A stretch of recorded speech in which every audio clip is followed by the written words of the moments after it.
Welcome to the channel. Thanks for tuning in.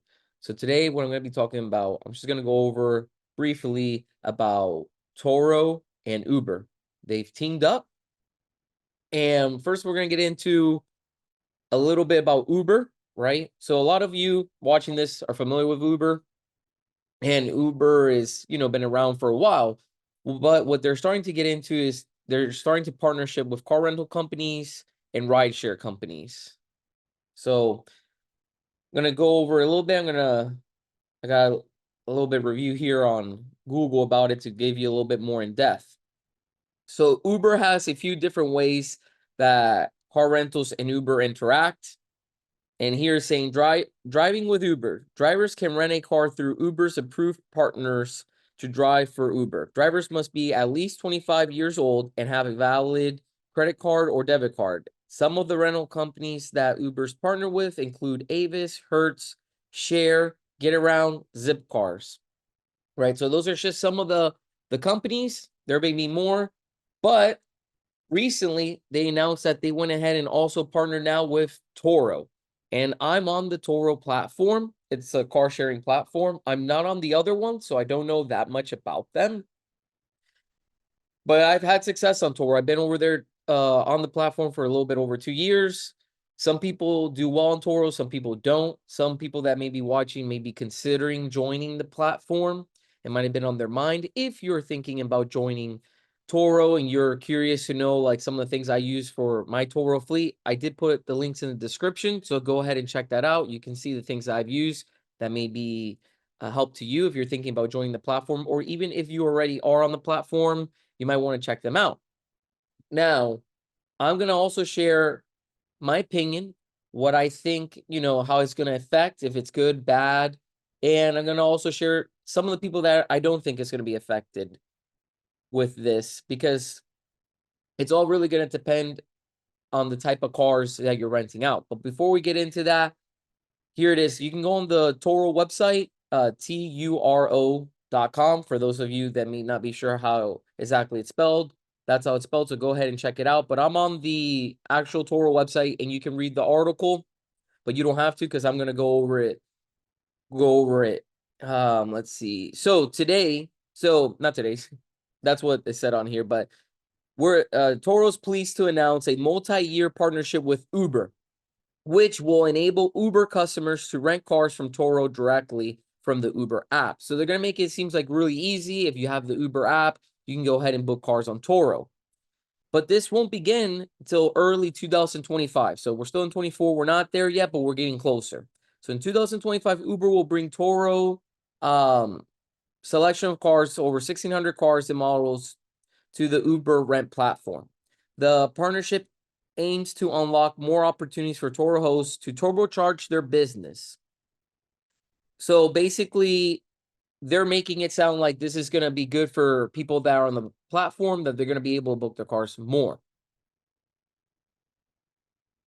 And so there's a brief summary of the article. I didn't read the whole thing, but I wanted to give basically the gist that they're partnering. It's coming up early 2025. And what does that mean? Well, in my opinion, because it hasn't started, right? So it's just my opinion. I don't think, there's people on the Turo platform, and you can go ahead and check it out, that specialize in renting certain vehicles. Some people want to do the high end, exotics, luxury. I don't think those individuals are really going to see any new bookings from, like, let's say Uber gig, because doing Uber gigs, right? If you're doing gig work, you're doing it to make money. When usually you're renting out a luxury car or exotic cars, it could be someone's vacation. It could be just their dream car, and they just want to drive it for a day or a few days.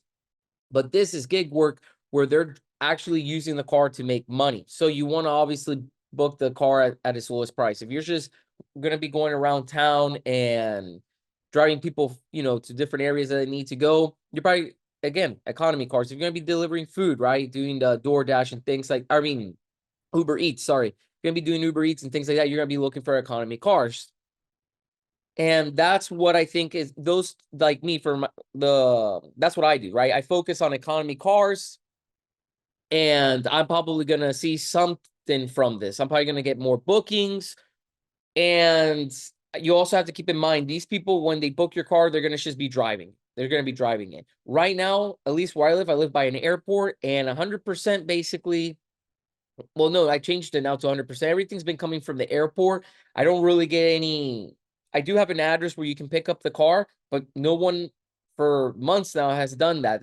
Everything's been coming from the airport, and I do pretty well because I believe I live by the airport. I get bookings often from people that are coming in.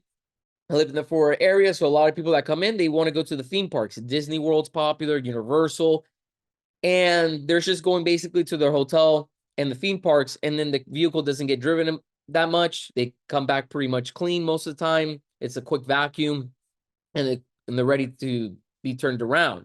And I like that, because you got to remember, when you have a car that you're renting out, the miles and the wear and tear is important, because when I go sell that car to, let's say, CarMax, or I go trade it in, if the car has a ton of miles, right, it's going to really depreciate the car, because the cars are depreciating.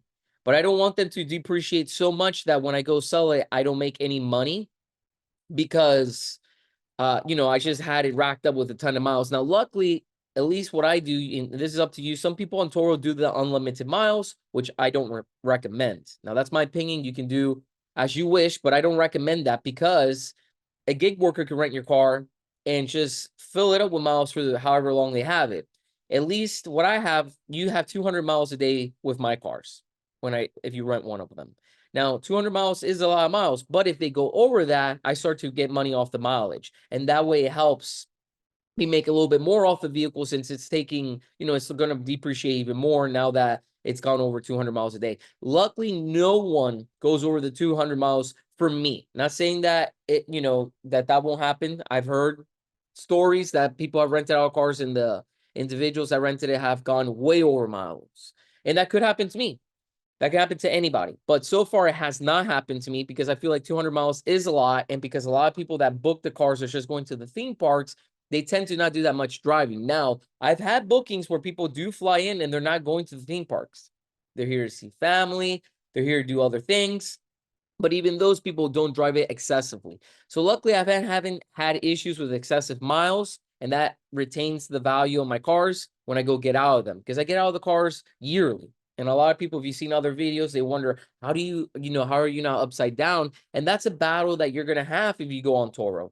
If you buy a car, your battle is the depreciation, because if it depreciates too much and you did a bad deal when you bought the car, guess what? You may not make any money renting it out. That means all that time that you spend cleaning, renting out the car, communicating with guests, would have all been for a waste. So if you're doing it like me with the purpose of making money, and I don't know why you wouldn't want to try and make a profit if you could, you want to, take care of the car, look at the miles, and you want to price it at a good rate. Because a lot of people I feel are pricing it too low. I don't know. They're just trying to offset their payments. I don't know what they're doing, but then it makes it harder for the rest of us to make a profit. But even with the obstacles, I have found ways to make profit on Turo and made it profitable. But with this new partnership with Uber and Turo, I don't know what's to come. My opinion is gig work. I think I'm going to be affected by it, because I have economy cars, and I think the gig workers are going to target the economy cars.